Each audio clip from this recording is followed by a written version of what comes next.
Zelos Podcast is sponsored by Kinetic IQ, where intelligence meets motion. Kinetic IQ brings a biomechanics lab into the palm of your hand, letting you measure movement anytime, anywhere, with just an iPad or an iPhone, and no wearables required. I've been using Kinetic IQ's markerless motion capture in my own practice, and whether you're screening athletes, analyzing posture and gait mechanics, optimizing performance, or guiding return to play, it helps practitioners like us save time, capture more objective data, and make instant actionable decisions. So to learn more about how Kinetic IQ is shaping the future of intelligent movement, visit them at kinetikiq.com. That's KINETIKIQ.com. You know, I can't tell you how thrilled I am to have Metabolic Elite be one of the sponsors of the Zelos Podcast. You know what makes Metabolic Elite different is their commitment to real results.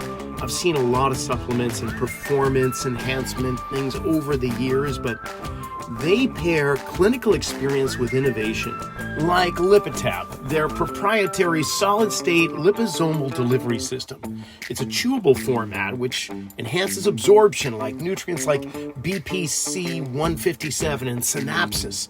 They're delivered more efficiently in the body, supporting recovery, focus, cognitive health. Their formulas go beyond the basics, solving performance health challenges at the system level. Every product is tested for quality, it's backed by research, and trusted by athletes and clinicians alike. So learn more at metabolicelite.co. And you can get 10% off all of Metabolic Elite products by entering the coupon code ZELOS, Z-E-L-O-S. Welcome to the Zelos Podcast. I'm your host, Rocky Snyder. You know, this week we're going to change things around a little bit. I had a webinar not too long ago. We titled it From Toes to Nose, all about how to tap into better ground contact for more efficient and functional kinetic sequencing up the body. And so this is about an hour-long webinar that I did with a little Q&A at the end, but hopefully you get some great insight as to why we use foot wedges, why it's so important to get proper ground contact with your athletes, clients, and patients. But before we go any further, check out my website if you want more information, not only about webinars, but online courses, blogs, of course, podcast archives, and a whole bunch of products, online consultations, and mentorships for that matter. Coming up on my calendar, we've got the Perform Better 3-day Functional Training Summit kicking off June 18th to the 20th. There's also going to be a summit in Long Beach, California, July 9th to the 11th. And sadly, I won't be making it to the third one, which is Providence, Rhode Island, August 20th to the 22nd. But I will be in Chicago and Long Beach, so I hope to see you there. Also in July is the NSCA National Conference. That'll be on the 8th to the 11th in New Orleans. So kind of piggybacking with Perform Better. I'm going to try and be in two places at once. So in New Orleans for the first part of the week and then finishing up in Long Beach. And then a little bit down the road, September 25th and 26th, the NSCA is partnering up with the American Physical Therapy Association, the APTA, and they're having a Return to Play Performance Summit at George Washington University, Alexandria, Virginia, September 25th, 26th. Put those on your calendar because I'd love to see you there. Okay, now on to the webinar. From toes to nose. Now, I know several people that I've seen have already registered. I know you've got some familiarity with foot wedges, but you're probably intrigued by how we use them to a deeper degree.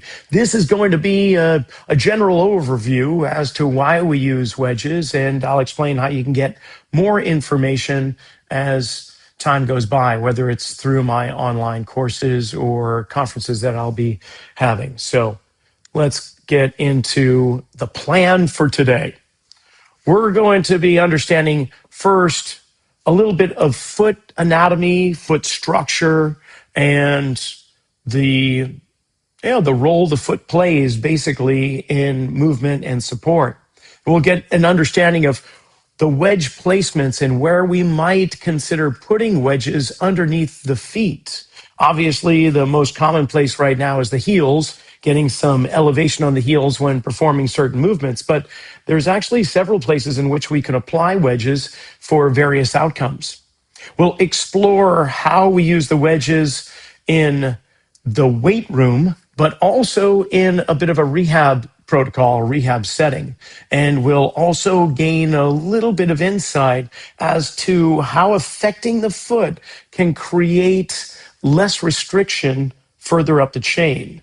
For instance, if you've got some shoulder issues or spinal restrictions, how placing a wedge underneath the foot might very well create a beneficial outcome.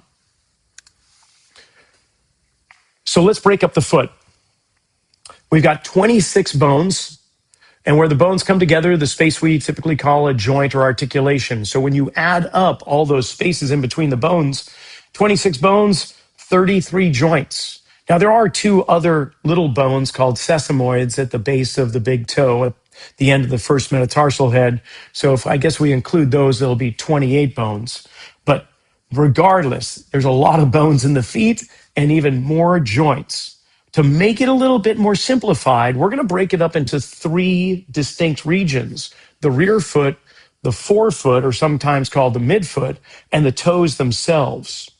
When it comes to the rear foot, it is the calcaneus, or the heel, and the bone that sits upon the top of the heel called the talus. And that talus is nestled in between the tibia and fibula. In fact, it is a bone that has no muscular attachments. It is encased on top of the calcaneus on that ledge known as the sustentaculum. And it rides it like a cowboy might ride on a saddle of a horse. And if we use that analogy of a cowboy, then that cowboy is wearing a 10-gallon hat in the form of the tib and fib. And wherever that cowboy turns its head, well, the hat is going to also go with the motion. So in essence, the talus in its motion is what drives the tib and fib and directly affects knee motion. So we're going to come into play a little bit with, like, what do you do with ACL rehab? But we'll also look at a little bit of what we might want to do to reduce the onset of symptoms of an inversion sprain. And we can carry that a little bit further up the chain. But whereas we only have so much time, I'm not going to get into it in depth. That's where maybe the online courses come into play. So the rear foot is comprised of those two bones, the calcaneus and the talus. And then right in front of the head of the talus and the calcaneus, we have two other bones that meet, the navicular and the cuboid. And where those four bones meet, that articulation is known as the mid-tarsal joint. So the mid-tarsal joint is kind of like the Mason-Dixon line. It separates the rear foot from the forefoot. And the forefoot is comprised not only of the navicular and the cuboid, but the other three tarsal bones known as cuneiforms, as well as the 5 metatarsal rays, or bones that come down and end just before the toes begin. So the forefoot are comprised of the tarsal and metatarsal bones. And then the toes, well, those bones are called phalanges. We've got 2 in the big toe and 3 in all the other toes. So that makes up 14 bones in the toes, and we've got 10 bones in the forefoot or midfoot, and then 2 in the rear foot, making up all 26. Thinking about the foot a little bit more in terms of its structure, not just its anatomical breakdown, but it is meant to be a stable object. Because honestly, when we became bipedal and we were going from 4 legs to 2 legs, we pretty much instantly became the most unstable mammal on the planet, with only 2 feet contacting the ground compared to most other mammals. In that foot, we had to create stability. So arches began to form. And where those arches come down and contact the ground are our contact points that create a tripod. The tripod and the arches are linked together. For instance, the medial arch, the arch that everyone thinks of with the foot, those 2 contact points are going to be the bottom of the calcaneus, or the heel, and the end of the first metatarsal bone, or the end is we'll call the head. So the first metatarsal head. those two contact the ground and help create the medial arch. We have an arch on the other side of the foot, the lateral arch. And that one, the two contact points are the fifth metatarsal head and the calcaneus or heel. And even though that arch is not as pronounced, it's not as high, it's an arch nonetheless and provides stability. The third arch is the transverse arch, which is the roof of our foot. And those 2 points of contact are the first metatarsal head and the fifth metatarsal head. So in all three arches, we have 3 points of contact: the first, fifth metatarsal heads and the calcaneus. Now, what happens though if the body above begins to distort in its ideal balanced place and mass begins to shift for various reasons? Maybe it's injuries, maybe it's the environment, maybe it's surgeries, trauma, whatever the case may be. The body is going to start to adjust around those experiences. And when the mass above starts to change, it's also potentially going to change the way in which you contact the ground. We might find that instead of the first metatarsal head having contact, it might migrate laterally toward the second or third metatarsal head, especially for somebody that has a very high arch. And the opposite might hold true with somebody who has lower arches. If that arch begins dropping, mass is going to migrate toward the midline. And therefore, that fifth metatarsal head actually may start to lose contact against the ground, and the point of contact may migrate medially toward the third or fourth metatarsal head. And there'll be others where the transverse arch begins to drop down. And instead of those first and fifth met heads contacting the ground, they may migrate inward toward maybe the second or fourth or even third. And that can start to irritate things and create metatarsalgia or Morton's neuroma. So there's a whole bunch of things that may occur just by virtue of the tripod not being well established. And we might find that people gravitate a little bit more toward the ball of their foot. Maybe there's some restriction in the ankle itself, not allowing for proper dorsiflexion. So therefore, their ability to create a mass distribution and contact anterior-posterior may not be well established. And every time they begin to move and that ankle is restricted, they're not able to keep the contact of the heel on the ground as long as they'd like. So it begins to lift off a little prematurely. And that's where we might very well find people doing squats that require heel lifts. Now, that may be one scenario. It could be a dozen others. But you get the idea that if we can recreate proper contact underneath these 3 points that should create a stable tripod, that could very well send a signal through the neurological system that we can be more mobile. So we're looking for proximal stability to improve distal mobility.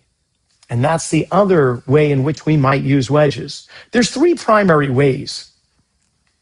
One is to simply fill in the space. The analogy that I like to use is, well, imagine that you've got a table and it's got 3 legs, and one leg just doesn't seem to be contacting the ground like the other 2. And then that table is wobbly. The whole thing is unstable. So in the case of the foot, we may very well just want to fill in the space underneath one or more of those 3 contact spots. So maybe you've got somebody who is trying to recover from ACL repair, and they struggle actually loading more medial because that would require going into a place that they have experienced threat in the past. So they have a tendency to stay toward the outside of their foot, which may create some higher likelihood of injury somewhere else later down the road, or a recurrence of that same ACL issue. So let's just say that they have a tendency to load more laterally toward the outside of their foot. Well, what we could do is give them something to push against. So we fill in the space, and now they've made contact, which is great. So that's one way that we might use the wedges. Another one is to just encourage bone or joint motion. So perhaps I have a calcaneus that has a hard time rolling forward and creating that dorsiflexion and that loading pattern we might call pronation. And instead, it's stuck, and therefore it begins lifting off prematurely. Well, this is an inclined plane in essence. It's a simple tool. And if I have something at the top of this inclined plane, it is going to naturally want to roll down the hill. So I could very well place this wedge underneath the heel so that it would encourage that anterior tilt or that plantar flexion, that forward motion down the hill. So now that could encourage proper dorsiflexion of the ankle, which sends the tibia and fibula forward. So that would encourage potentially better knee flexion. And when the knee flexes forward, that creates hip flexion. So if somebody's struggling with hip flexion, putting a wedge underneath the heel and encouraging ankle dorsiflexion, encouraging knee flexion, and in so doing, encouraging hip flexion might be just what they need. Obviously, flexibility and mobility might come into play, but if they're restricted and no matter how many stretches you give, you're finding that isn't going to be the solution. Maybe it's more about a movement pattern that needs to be reestablished rather than an isolated approach. And then lastly, the third basic way of why we use a wedge is to provide proprioceptive feedback, to allow the brain to gain access to know that the foot is maintaining proper contact where it should. So we'll just take, once again, that first metatarsal head that is lifting off the floor. Not only are we going to fill space, but now that that has contact, that gives the brain access, something to load into. So now by loading into that first met, that first ray, now I can actually load into the arches, which are going to create a chain reaction all the way through the body, including most likely activating that whole glute hamstring complex. Because without having your ability to load toward that medial line, toward that first met ray, well, we're not going to be able to get some internal rotation at the hip, which is eccentrically going to start loading into that glute hamstring complex. If somebody's staying on the outer edge, on that lateral border of the foot, or they've just moved just over toward the second ray and toward the second metatarsal head as the contact point, they're losing the optimization of actually kicking in the biggest power source of their body, the hip complex. So by providing proprioceptive feedback, by getting the brain to acknowledge they can actually load into an area, is going to change patterning. And that's really what these wedges also do. It's not on the slide, but it's going to disrupt the movement patterns that have unconsciously been established to get around whatever deficiency or restriction the body is currently experiencing. And those restrictions may be based on past patterns of trauma or other elements that the body has to try and create a strategy around. So the wedges are going to create a stable base by filling in space where needed. It's going to encourage proper joint sequencing up the chain by encouraging the body to either roll down the hill and speed up joint motion or roll up the hill and start to slow down movement. And then also by providing feedback so that the brain understands it can access a loading pattern. So where we're going to go next for, say, the next 10 or 15 minutes is we're going to kind of delve in a little bit more about where we might use these wedges more in kind of a rehab or clinical setting, but then we're going to kind of go across that rehab, return to performance spectrum and see how we might still use these wedges within the weight room. Because a good friend of mine, Gray Cook, brilliant individual, has a tendency to say, well, rehab tools kind of stay in the rehab world. And I want to kind of challenge that a little bit and say that these are going to be great for the weight room too, because although you may have rehabilitated one element of an athlete or client in regards to a symptom, it doesn't mean that you've cleaned up all patterns. And what you might find in the weight room is, yes, they can load better in one way, but when it comes to a unilateral or contralateral manner, or even bilateral, we might find that these wedges still have a place to be used. And the beautiful thing about the wedges too is it's got a natural progression and regression just based on its design, where if I need more, I slide in more. And then as they can access that movement, I'm going to begin weaning them off it by sliding this further and further out until they don't need it anymore. And that can happen in just one session or over the course of days, weeks, or months. But regardless, they're great tools all across the spectrum. So I've got a couple of volunteers here that I'm going to ask one at a time. We're going to kind of explore different ways in which we might be able to utilize these wedges. I'm going to stop the sharing of the screen so we can go full screen now. And let's start with just having a glance down at the foot. And how about this? Liam, can I get you over here, please? And let's, if you don't mind, I'm going to have you take your shoes and socks off for this portion. And we're just going to get a kind of a better close-up of his foot.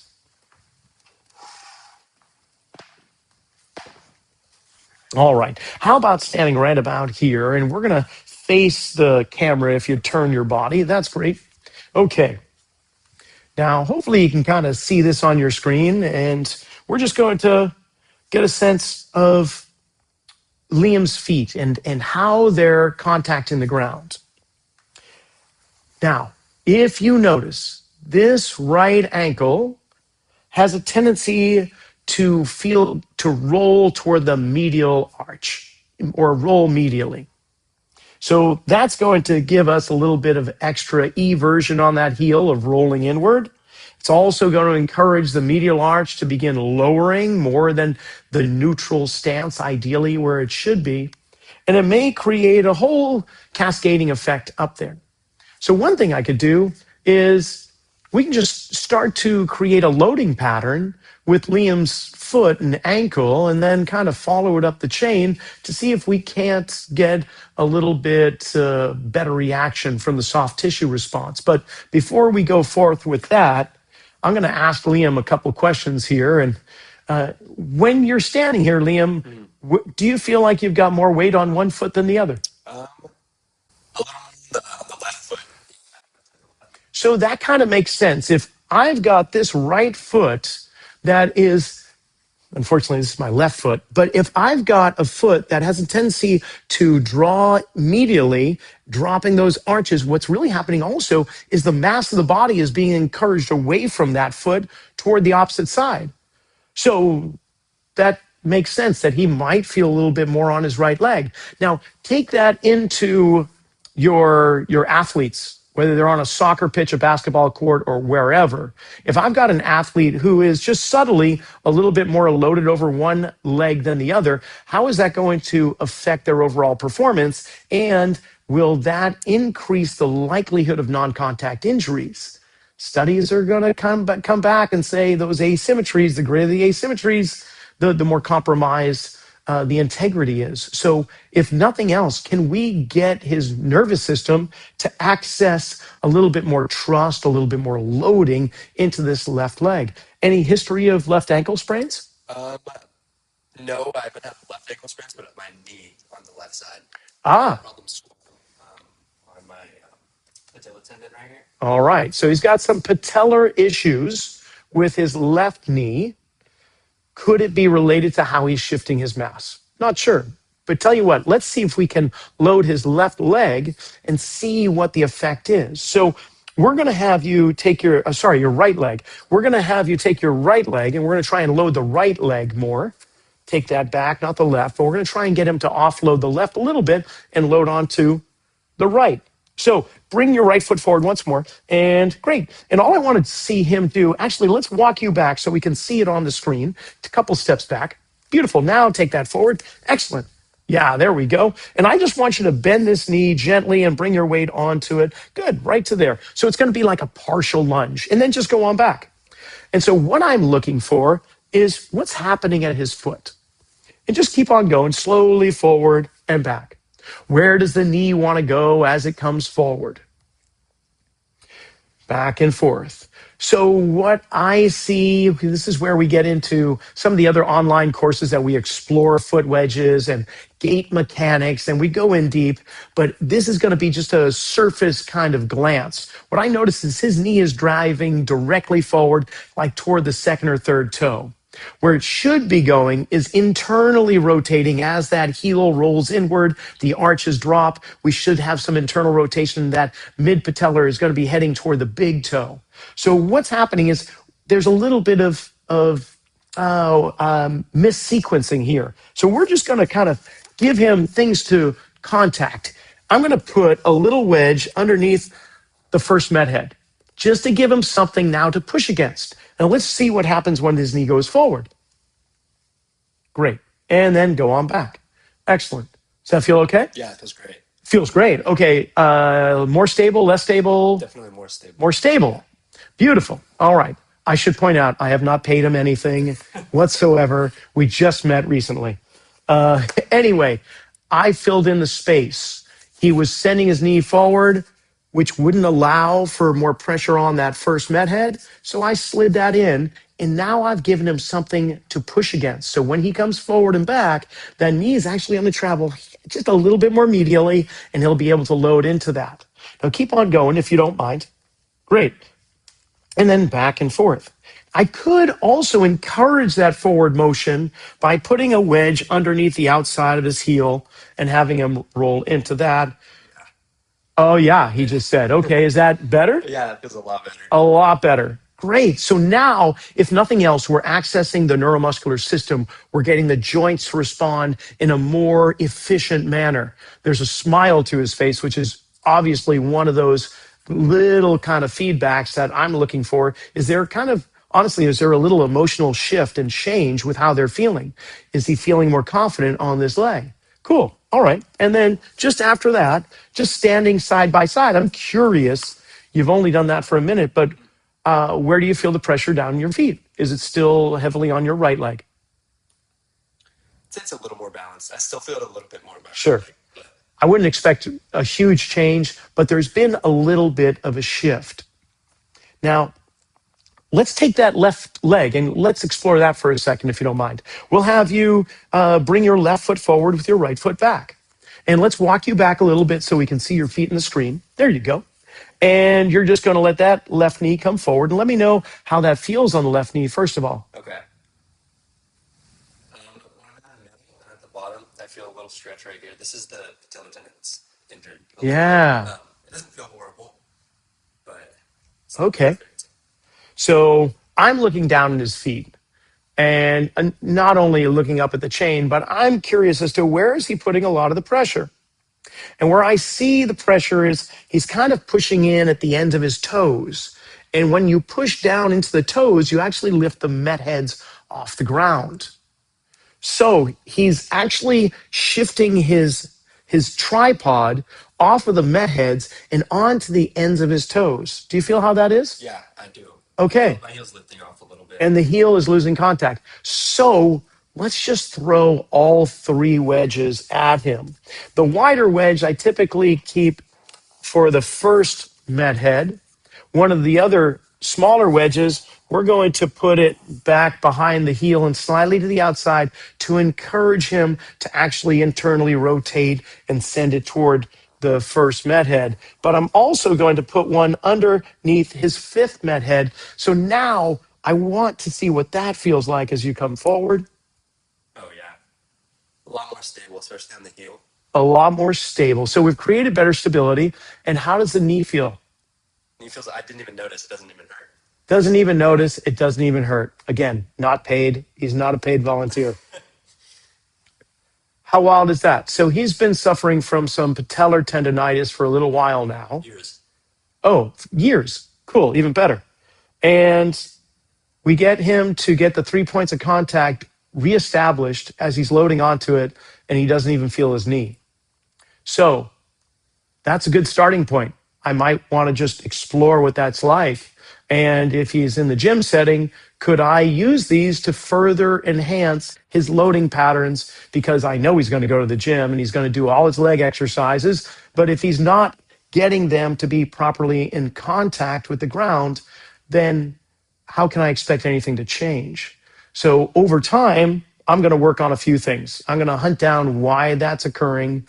And maybe I'm going to look up to his hips and see if we got some restrictions there. Are there restrictions in the feet? But ultimately, right now, in real time, what did I do? I provided proper contact to the 3 points of contact underneath the foot, and things felt better. So this relates to ACL tears. And more often than not, the knee is not being encouraged to go into this proper tracking. It's either staying laterally, so therefore there's no proprioception that is teaching the soft tissue how to decelerate with that knee rotation of the tib fib rotating at different speeds, at different rates of speed. How will that soft tissue decelerate knee rotation if it never knows how to go properly into the place it needs to? Or if it doesn't stay laterally as that knee is flexing and loading, maybe it goes too medially and goes beyond where it needs to. I want to be in the Goldilocks spot. So I'm going to encourage proper loading of the foot, ankle, knee, hip combination and get the proper loading patterns with the help of these wedges. And then once we establish that, then we can start to load into it. We can explore what soft tissue needs more resiliency and so on. Beautiful. Thank you for that. Of course. Okay. So now that gives you a little information on in the rehab setting, can we create better patterning? Can we create better encouragement of the heel to stay on the ground or to roll forward? Can we get the points of contact at the first med head and fifth med head to really maintain solid connection with the planet so then the nervous system adjusts to that? Now let's take it into the weight room a little bit and we'll do some basic lifts. Squat is obviously on the top one. It's something that people are using the wedges, but there's other ways that we can use lifts underneath the feet or shims, wedges, whatever you want to call them, rather than just the heels. So we'll look at squats and we will also do this with shoes on because that's the other question I sometimes get. Do you have to be barefoot? No, you don't have to. It's probably not a bad idea seeing you've got tens of thousands of nerve endings on the sole of your feet, and 70% of them are registering vibration, which is contact. It makes sense to take the earmuffs off, but I understand if you're in the weight room, may not be the most ideal place to be barefoot. So even with shoes on, we can still use these. So Elijah is one of my other volunteers. We're going to have him do some squats next. All right, Elijah, come on in. And now Elijah here, before we began, was telling me a little bit. What did you say about your squats? When I squat, heels. All right, so typical situation. You've got somebody doing squats. How about turning in that direction so we have your profile and give me a couple of squats. Let's just watch his mechanics when he does it. All right. And then how about doing 2 more reps facing the camera there? All right. I'm sure there's a whole bunch of people on here that are picking the heck apart of his squat mechanics, which you should be. That's awesome. But he's great shape, great kid. Yeah, there's some things that pop out, right? Like the right leg. Did you notice that he overly everts into that right heel and collapses inward and sends the knee inward, making it really hard for that ankle to properly dorsiflex in the position that it wants to be in? And it was the right heel that had a tendency to lift off a little sooner than the left, if you notice from the profile. So we could simply put some wedges under his heels and see how that improves, if it does improve, his squat mechanics. So how about turning in that direction once again? There we go. The Chuck Taylor All-Stars, classic. I love these. We're going to just put them right behind both heels like it's 2x4. And let's see if that has any effect on your squat. Feels better? Yeah. Way better, instant. Okay, well, that's cool. So that is the number one reason why we use wedges. We filled in the space. However, I also am curious about that heel on the right foot rolling inward. Can we slow that down rather than speed it up? Because it's going too fast. As far as I'm concerned, we should have some eversion, but it shouldn't just fall inward. So this time, Elijah, we're going to take these where I'm going to have you face the camera again.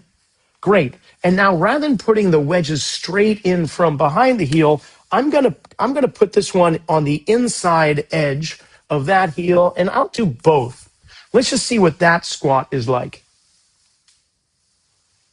How's that? For sure, because you're caving in. Okay, he says it feels more stable for sure. It feels like I'm not caving in, which is great. So now, not only have we filled in the space, but now the number two reason for wedges is that we have actually created a slowing down of bony structure or joint mechanics. Instead of this rapid eversion, we're slowing it down to the degree where it needs to. So now imagine the soft tissue response and what's happening with the joint mechanics of it.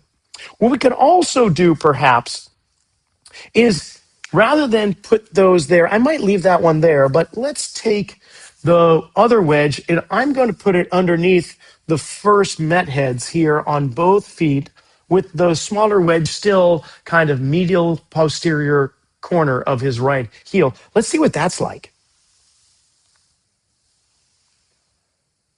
That's different. His range of motion is pretty good. What do we see about the knees? Do you feel like what did that feel like? It felt a little bit like it was going more into this thing, almost to the outer foot.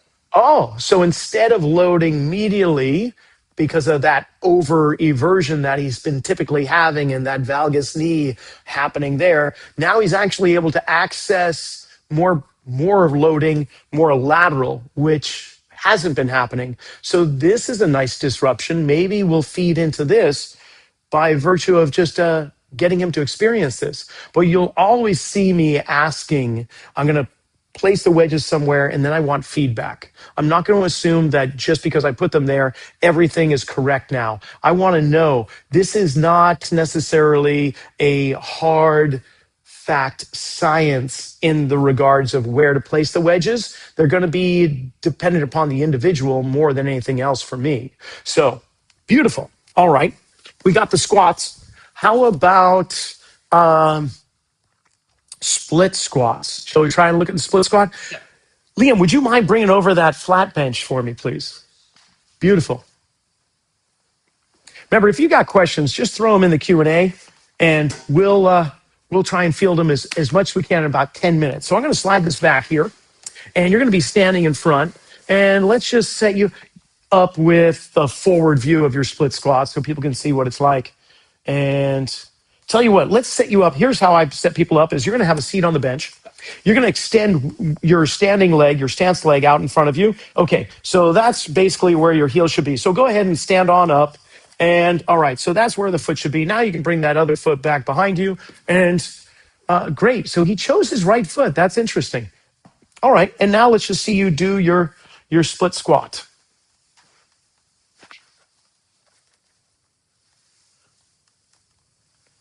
Okay, I'm looking to see that forward leg is like a windshield wiper right now. So let's slow that down a little bit. I'm going to put that underneath there, and let's just put that again. We're going to put it back there, and let's just see what that feels like for you.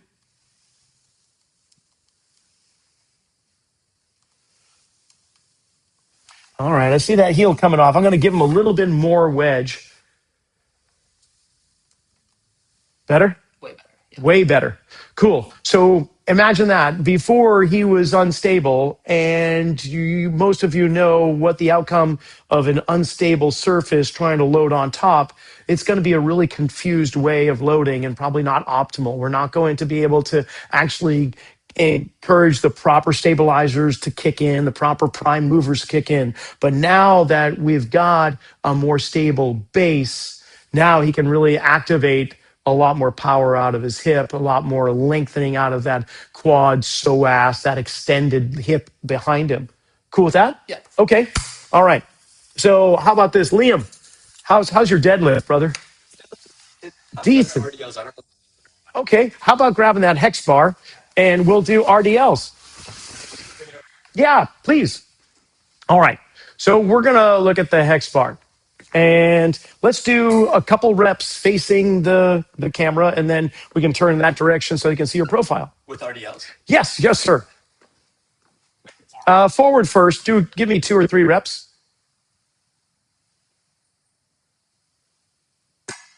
Cool. And then turning that or one direction or the other, and give me another one here.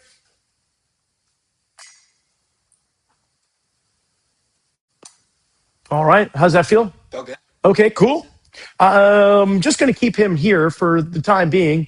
And if you noticed, when Liam got to a certain range of motion, the anterior tilt of his pelvis stopped and more lumbar flexion occurred. So on the initial lift back up, it was going to be the erectors that were doing a lot of the lifting and not so much glute hamstrings. So how do I encourage that pelvis to anteriorly tilt? Well, this is the beautiful thing about the heel is that wherever I encourage the heel to go, it's going to directly encourage the pelvis to do the same thing, neurologically hardwired together. So we're going to take these wedges and we're going to place them just like a squat. We're going to put them underneath his heels to encourage the heel to roll forward, which will encourage the pelvis to anteriorly tilt. Let's just see what that's like.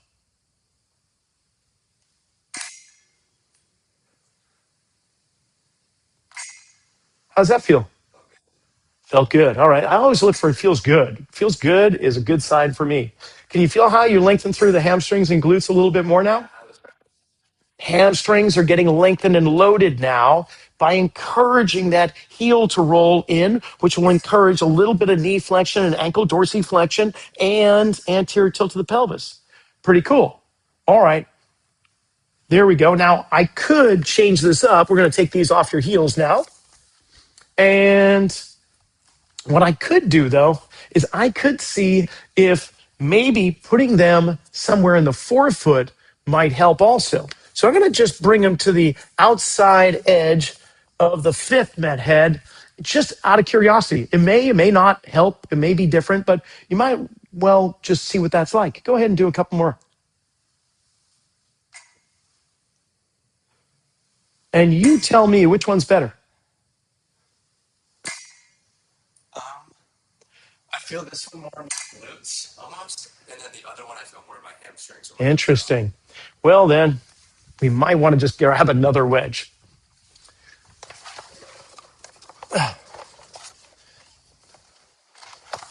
It's a good thing I have a few extra. So let's do both. We'll put wedges underneath the heels and fifth met head, and let's just see what that's like. Oh, yeah. Oh, okay, that's heavenly as far as I'm concerned. We've got now no lumbar flexion. It's maintaining nice, rigid positioning while we get that pelvis to anterior tilt, the hips to flex, and now he's loading glutes and hamstrings, right? Yeah, that feels nice. Beautiful. Okay, thank you for that. We can walk that off then. Okay. That's perfect. Yeah, that's great. Let's see. Oh, our timing's great. How about step ups? Step ups, because right now we've done bilateral movements, but we're contralateral creatures. I loved it. We did a split squat. How about we do a step up? Elijah, you want to do a step up? You want to grab that 12-inch box? We'll put it right here. I should say these guys are so tall you can't see their faces. They're handsome devils, though. So, but the camera's just not that wide. Okay, let's do this.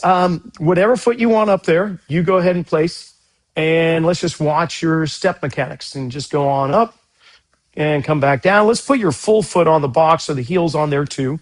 There you go. Loading up and down. Cool. One more in this direction. Great. And now, how about facing this direction, standing there and putting that same right foot up? And you're going to drive on up and down. I'm looking at his foot to see how rock solid of contact against the step surface it is. And what I am seeing is a little wavering between first and fifth met. Like he's hunting down stability and he doesn't know where he's going to get it from. Do you feel that? Yeah. Okay. So we fill in space. One of my go-tos typically is the first met. And that's partly because by loading into that, it's a direct link to glute hamstring loading, VMO, adductors, all that tissue that should turn on to decelerate knee rotation and to propel you forward. So let's see what that's like first.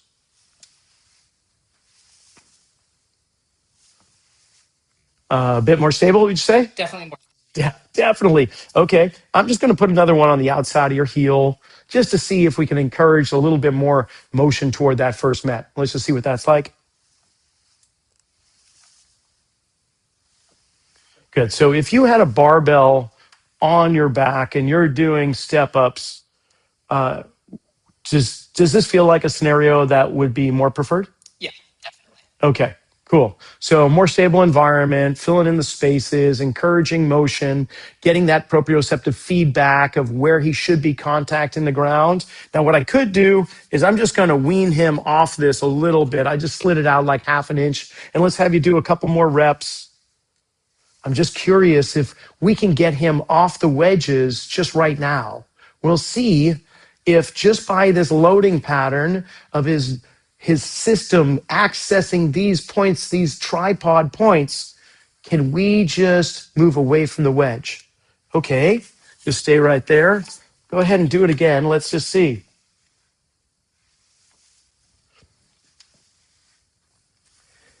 There's a little wobble, but it's not as much. So I might just, for now, I might just keep a little bit underneath his first met head, give him something to really feel loading. You feel how that changes it? Yeah, definitely. Like instantly. More stable environment, more ability to really load into the system. Beautiful. Okay, how about one more? And instead of legs, what about upper body? Where do these wedges come into play when we're doing upper lifts, upper body lifts? Like an overhead press. How about that? Yes, thank you.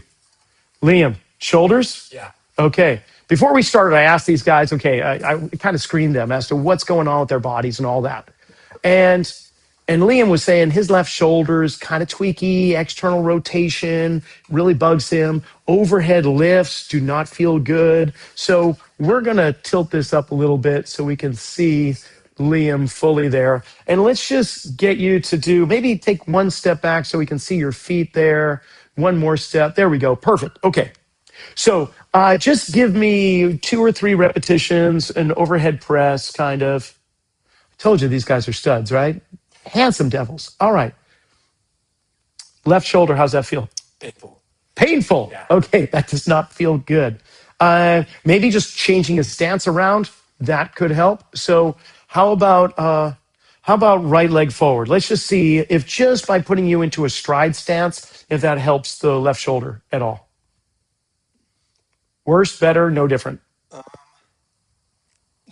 different. No different. Okay, switch legs. I'm just curious. Okay. Having the left foot forward, what is that like?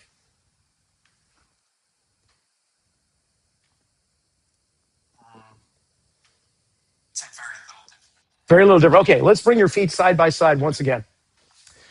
Okay, and you're going to walk back so we can see the feet in the camera. That's it. Great. Okay. So I'm just looking to see where his contact is underneath his feet, kind of use your x-ray vision. Where do you get a sense of where that might be?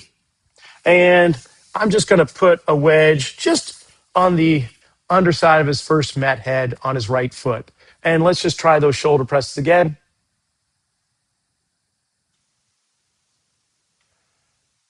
Same? Different? Okay, let's switch over to the other foot then. Let's put it underneath this big toe there. There you go. See what that's like. Oh yeah, that's a little weaker. Boom. There's the thing. If you hit the right spot, there's an instant reaction to the person. Typically, they just almost surprise.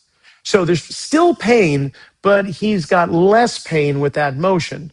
Now, it doesn't mean that I'm just going to have him do this, because if pain's present, something's going on, and you need to get somebody to look at that. If you're a personal trainer, it's outside your scope of practice. Contact the athletic trainer, physical therapist, whomever is your primary chiropractor or whatever. But at least you know that changing the contact point underneath, creating more stable environment, actually reduces symptoms up above. That's kind of cool. Yeah. Okay.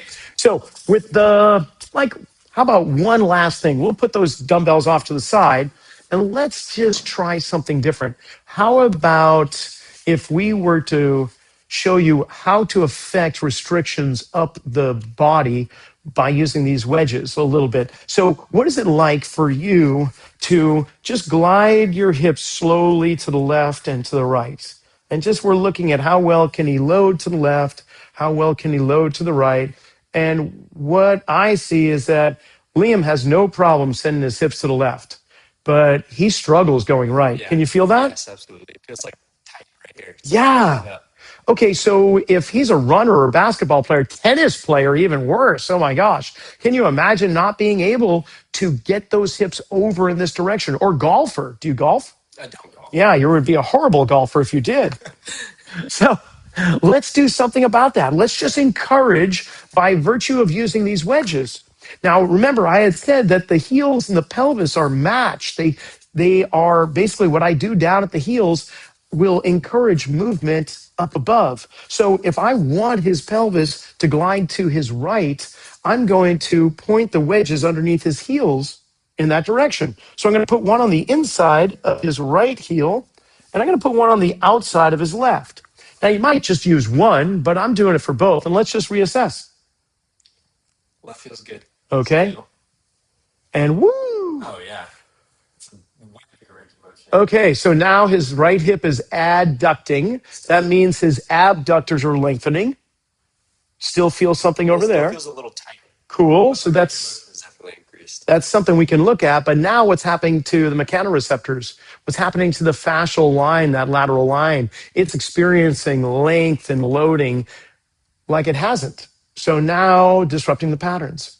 So we can use these wedges to fill in the space, to encourage bone or joint motion, to speed things up, slow them down. We can give it proprioceptive feedback, but we can also use them in a way to access movement that is restricted, like you just saw. Cool. Right on. Yeah. Thanks. All right. I guess now it's time for a little bit of the Q&A. Mackenzie is my assistant here. She's amazing, by the way. She's been doing all the back end stuff to make us all be here today. So, Mackenzie, thank you so much. I'm wondering, do you have a few questions that came our way? We do. So the first question is, how long does it usually take to wean a client away from the wedges so they have proper form without them?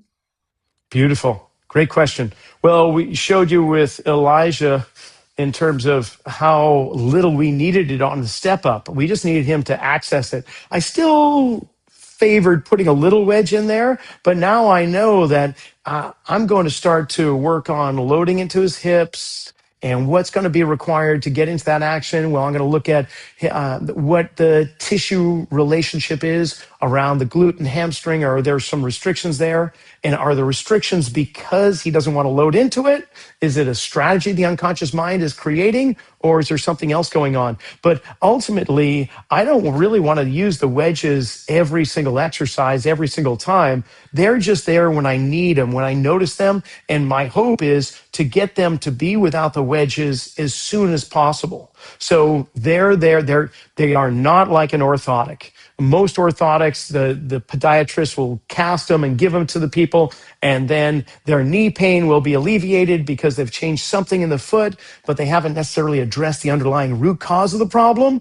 And they'll wear them and wear them and wear them for years, and their bodies will adapt and change over the course of time. And the next thing you know, their hips are bugging them. I'll go off on a tangent with orthotics. I don't want to, but ultimately, they're there as a training tool that you can progress or regress until no longer needed. Okay. Can the wedges be used in a group setting without the one-on-one attention? Oh, yes. Yeah. It's kind of like speed dating in group settings with the wedges. I've got, honestly, I've got a bucket of wedges on my shelf. And if I'm in a group of, say, 7 or 10 people and we're doing some kind of lifts, I'm going over and I'm looking at what is their level of stability like? Do I see that foot kind of wobbling as they're doing some type of stance? And then I'm just going to go fill in the space. Do I see the heels lifting up? Yeah, I'm just going to just see what this feels like. Does that feel better? If it does, great. If it doesn't, no problem. We'll just keep them aside. But in a group setting, all you're doing is, if nothing else, looking at the 3 points of contact. Can you look down at their feet and see if that big toe is lifting up, or is that heel lifting up, or are they rolling to the inside and that fifth met is rolling off the ground? Maybe I'll just fill in the space. It won't take anything but that. And the next thing you know, they're going, oh my gosh, my knee feels great, or my back isn't bothering me when I do this anymore. What the heck's going on? You're a genius. Okay. How can wedges affect issues in the neck, spine, and etc., since they are not extremities? Ah, all right. Well, if I bring a body into a more centrated place by having a more stable base, by creating less asymmetries, then proximal stabilizers are going to relax a little bit. They're not going to be in that threat response. That's going to allow better movement. So we can affect neck motion quite easily by encouraging proper contact underneath the feet. It's just one of those arthrokinetic reflexes where when we get into a more centrated place, function gets more toward its optimal level. That's why we've got massage therapists and chiropractors and the acupuncturists and osteopaths. But now we're taking their philosophies of bringing the body back into a more balanced place with proper contact into the rehab or weight room settings. So there's a few videos on my YouTube channel, little quick videos where I show how to access movement of like cervical spine rotation or flexion extension and putting the wedges down. Now, I'm going to share my screen again because I want to be sure that I give you information. Before we continue with another question, here are the key takeaways. I've already kind of covered it. Create a stable base. Look where there's a loss of contact. Fill in the space. It'll encourage efficient movement. And rather than looking at the muscles, observe what the bony structures and the joints are doing. Watch the skeletal system, because if you get the knee tracking in the proper place, or you get that hip moving, then all the surrounding tissue is going to be affected. So rather than blaming one muscle or trying to chase muscles down, we want to look at the skeletal structure, because that's what's going to give us better bang for the buck. Now, I do have in the wedge kit. Now, of course, I got to kind of sell wedges, right? That's one of the reasons of doing this, was to let you know that these tools are available. You can go to Perform Better. You can go to my website. You can access it there. But I've got a chart that is a poster, and it's got columns and rows. Across the top row is where you can place wedges in the forefeet, where you can place wedges around the heel or rear foot.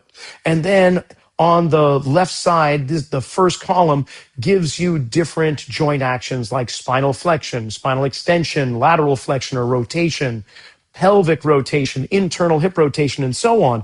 And it will put dots next to the ones that are probably going to pertain to those specific movements. So it's a starting point for you to start to explore the strategies for placing wedges in underneath the feet to access movement further up the chain.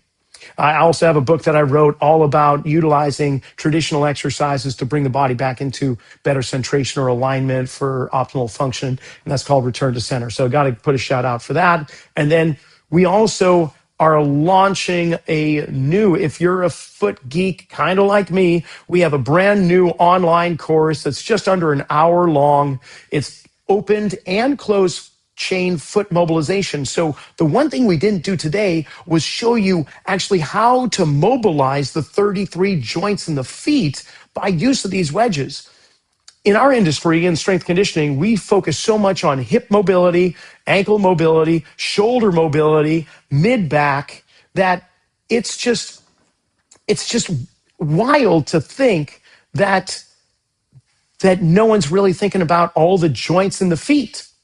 So utilizing not only the foot wedges, but also using open chain. John, you can come on in through. Go on in. So open chain with hands on and closed chain are all about this course. And you put in the code there, RS20, and you'll get 20% off. I have other courses online, I should point out, and you get 20% off those too. Posture-based soft tissue. You get a little foot map in essence based on where a person's center of mass is and where it's migrating, gives us an indication of what their skeletal system is doing and therefore what tissue needs to be rolled out. So in order to bring the body back into a more centrated place. So not only do we use foot wedges for that purpose of bringing the body back into balance, but we also utilize foam rollers, massage guns, orbs, sticks, and so on. But it's a more, I would say, an educated guess as to which one tissue or that tissue needs to be addressed based on how they're balancing the mass of their body over their feet. And then I've got those wedge courses. If you want to go deeper in, it's like 3.5-hour course exploring wedges. Or if you just want a recap and a refresher, there's a 20-minute course that's called Foot Wedges 101. We kind of recap a little bit about what we did today. And lastly, here's my contact information. So then we'll go back to the Q&A. We've got like 4 minutes left. Mac, do we have more questions? We do. So somebody asked how long in quote unquote time for reps while doing the re-education? Oh, that's always a great question. If you have the perfect rep, all you need is one. Meaning that if the joints move in their proper manner with the proper contact and sequencing, that nervous system is going to light up. However, that's not likely to occur. So I'm just going to have this person do these movements for somewhere around 30 seconds to a minute, maybe a little longer, depending upon the load, the intensity, and so on. But ultimately, I want them to experience it for close to a minute, because that seems to be enough time for the neurological system to adapt to what it is you're trying to do. But I'm always going to assess them afterwards to make sure. But I might do numerous sets. I'll give them homework to do on their own. It all depends. Sometimes it occurs at the speed of how fast a nerve travels, but for some people, it takes weeks. So it's all individually based. Okay, the next one is for incorporating wedges for a client. Can you use them as a primer to the exercise when necessary? For example, one set of warm-up weight barbell squat before working sets. I think that's a brilliant idea. I think that's a wonderful idea to use them as like a activation, like a dynamic movement, warm up, put them in there. But then I would also say, go ahead and do the exercise without them and see, did the integrity maintain itself, to the stability and the quality of movement, the motor control, and so on? Did it all maintain with the range of motion? If it did not, then, well, maybe we just use those wedges again. But eventually, we're probably going to find that we don't need them anymore. But as a pre-activation, I think that's a brilliant idea. Yes. Okay, and then the last one we have, how do you apply these to the hands with closed chain upper body exercises? Easiest example being push-ups or plank. Okay, with the hands, it's one thing we didn't get to, and maybe that's time for another webinar, actually. That's not a bad idea. If somebody, just like the ankle, has restricted wrist extension, then I'm going to fill in the space. So when they're doing their plank or push-up, where are the contact points under the heel, under the palm? Are they pushing down with their fingers and lifting off the metacarpal heads? Maybe I fill in the space there. Maybe I just encourage an elevation instead of the heel. It's the heel of the palm, which will reduce the need for more wrist extension and maybe actually access their ability to load into their upper body better. So that brings this webinar and podcast to a close. I want to thank first our sponsors, and for you, just listening in. Hope you got something out of it. Remember, you can go to my website, rockysnyder.com, if you want to gain to be on my newsletter for that matter and gain information about when we're going to do other webinars, because I'm going to be teaming up with some pretty amazing presenters in the near future, and we're going to be doing some free webinars as well as those that aren't free that are more of a weekly series. So stay tuned for that. Be sure to check out Perform Better, of course, and the NSCA and the APTA, and we'll see you next week. Remember to check out metabolicelite.co. Check out all the products they have on their website. Synapsin Pro is something I've been using to help stay focused without having to over-caffeinate myself. It keeps me in the zone so I can just really hone in on the things I need to achieve without feeling like, man, I gotta reach for an energy drink every 5 minutes. metabolicelite.co. And don't forget, Kinetic IQ. They've got markerless motion capture for morons like me. I can use their product with my iPhone or my iPad. I can look at posture analysis, movement analysis of any exercise, gait analysis. It gives me everything I could possibly want when tracking people's movements. So, check out kinetikiq.com.